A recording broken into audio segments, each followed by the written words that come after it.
Have you tried to set boundaries with a narcissist? Have you found that you set a boundary and it doesn't really work? That they just become more persistent or resistant to the boundary that you've set? Maybe establishing boundaries and enforcing boundaries can lead to them actually leaving. Is that possible? And understanding some of the aspects of boundaries. Do they actually help you in living with a narcissist person? Like, do they help you with your healing? What's it actually look like? I want to talk to you a little bit today about boundaries. And I'm going to give kind of an overview and kind of touch on some nuances and pieces of it. Now, we can always talk about boundaries later, but I want to give you at least like a little idea and dive into boundaries and what's going to happen when you do that. Sometimes when you enforce boundaries, when you put boundaries into a toxic relationship, narcissists will come back at you with really, really big reactions, really strong reactions. Sometimes this means you completely give up on your boundaries. You say that boundaries don't work. You're at the place where you're like, I don't know what to do with boundaries. So we're going to talk through a little bit of what's actually going on when we talk about boundaries, how to implement what they actually look like. If you guys are new here, my name is Ben Taylor. I'm a self-aware narcissist on this channel to provide awareness about narcissistic abuse. I'm the founder of Raw Motivations, the creator of the Narc app, and your guide in the 45-day Clarity Challenge. You can access at claritychallenge.net. One of the best ways we've found to help people systematically break free of the trauma bond, the rumination that happens in your life on a daily basis. Well, when we're dealing with this aspect and this concept of boundaries, you need to understand that a narcissist is going to be opposed to boundaries no matter what. You can communicate this boundary in a soft, loving, kind way. You can communicate it in a harsh, legalistic way. It's not going to matter. At the end of the day, the biggest thing is a narcissist is looking to have control over you, control and validation over what's actually going on, which makes them typically very, very resistant to boundaries that you put in the life. They may view boundaries as a threat to their power and attempt to manipulate them even more. You'll oftentimes see a narcissist view these boundaries as control of like, I can't believe you're trying to control me. Like, oh, I just won't talk to anybody. Like, I can't believe you're putting this on me. And a lot of times they'll view these boundaries as being an attack onto them. A lot of times this piece is because you're attacking and you're going after their control over you. You have to remember a narcissist views you as a pawn. It views you as a toy that they can take and put back on the shelf and get back whenever they want. And so when you set a boundary and you say, hey, you're no longer allowed to access this, that gets them really frustrated. Maybe you've set a boundary, requesting like personal space or time for yourself. And the narcissist is like responding with anger, with accusations. You're like, hey, I need to remove myself. You move into the other room. They bust down the door. Like all these things are happening to try to be able to get you to go back on your boundary or to obliterate your boundary. So you're like, I don't know how to even set one because it doesn't seem to work. Maybe you've tried to set boundaries and they just seem to guilt you into getting rid of it. Like guilting you into the process of like, hey, I can't believe you'd actually do this. Like, why would this actually happen? And they try to pull you back into this aspect. They may see your boundary as an infringement on their entitlement. That's a big piece that boundaries end up cutting narcissists off is the aspect of being entitled. I'm entitled to you. I'm entitled to what I want. I'm entitled to all these different things. And boundaries are saying like, nope, I don't think so. Like you're entitled to your own thing, but not to me, not to my body, not to my decisions. Like all those things are there. When we talk about boundaries, I want you to think boundary setting is a piece of self-preservation. Like it is meant to be able to help you move forward. Is it made to help you actually have this space in between you and someone else to be able to help you in your emotional well-being and your self-preservation and your self-respect and building up your self-esteem, and it helps you in preservation in a narcissistic relationship. Like these boundaries help you protect who you actually are, help set limits for unacceptable behavior, and maintain your sense of identity. Now, in saying this, it's important to remember and understand that boundaries are for you. They're not for the other person. They're not for the toxic person in your life, and they're not as a way to be able to set up these rules, these regulations, and these limits on another person. They are for you. So many people get this wrong. They're trying to limit, to control, to make sure the other person does the things they need to do to be acceptable in the relationship, when in reality, that's not really what a boundary is. A boundary, you can only focus on you and your development. So many times people do the opposite. Like with your boundaries right now, are they more focused on him and like making sure he fits into what he can and can't do? Or are they more focused on you versus what you allow or what you will give access to? If you sit down and you start to flip the frame on that thought process, you might see that some of your boundaries might be in the wrong direction because they might be focused on controlling another person, which you can't do. At the end of the day, it won't last. It'll just be a bunch of check boxes that person checks off, and then they go back to doing the same exact behavior.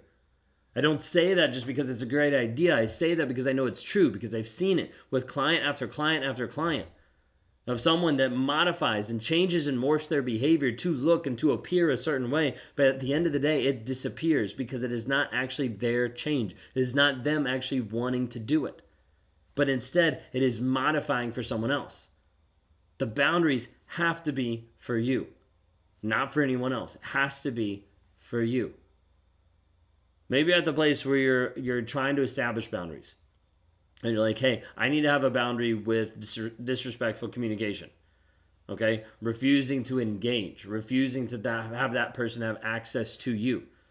It's like, hey, I know you get upset, and I'd rather us just be able to calm down. I'm not going to be able to stay in the room with the name calling, with the cussing me out, with the aggressive behavior. This is something you're doing to help preserve your self-worth and establishes this expectation of respectful boundaries. Now, the flip side when we're talking about it for you is what it means is, hey, if that's how you want to talk and that's how you want to communicate, you can communicate that way. Just know that it's not going to be with me. Just know that I'm going to remove myself from the situation because this is not a safe environment. Okay, just using that. Now, when you're using boundaries, when you're putting these in, you have to be really careful and you have to be really safe because sometimes it's going to ramp things up. It's going to make things worse. It's going to accelerate a lot of different pieces. There might be something you set a boundary and the narcissist goes from being verbally abusive to physically abusive. So please make sure that you're being very careful in doing this. However, that doesn't mean that you don't set boundaries because you're worried about what's going to happen.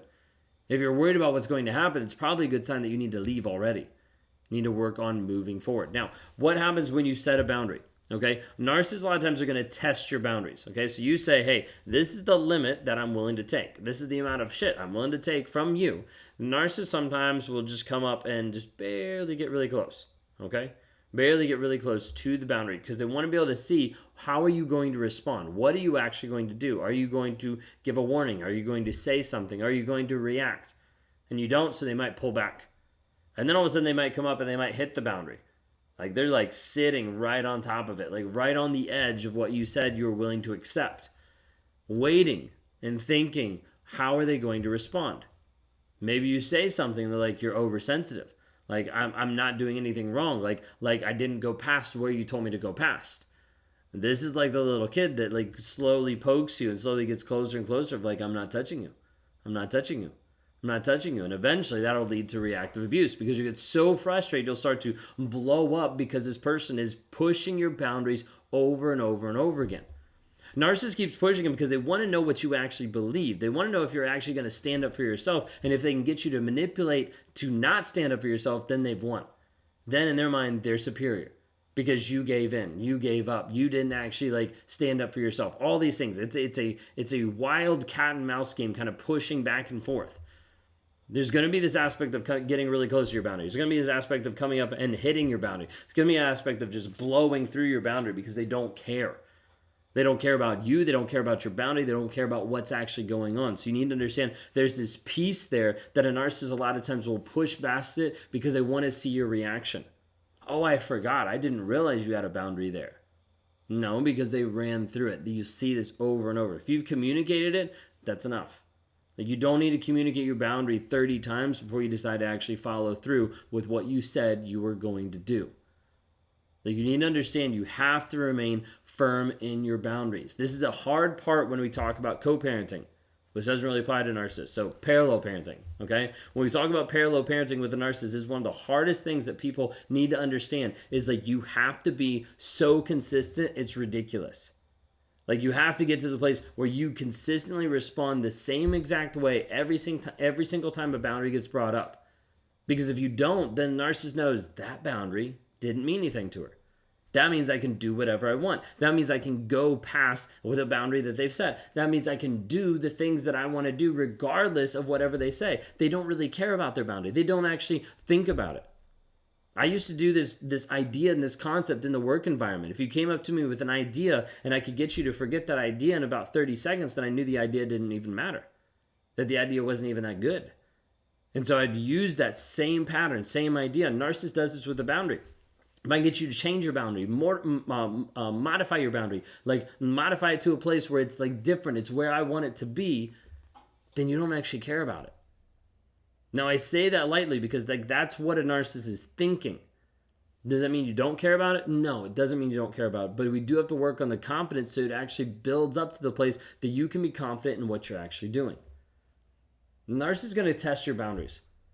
They're going to engage in behaviors that are not acceptable in the relationship. They're going to violate your personal space. They're going to invade your privacy. They're going to disregard your requests. They're going to do a lot of things to push your limits to see how much they can control and manipulate you. All right, last thing really quick is like a lot of times you'll see this in the form of joking, of quote unquote teasing. When the narcissist says something, they're like, oh, I was just joking. Like, I was just teasing. It's not that big of a deal.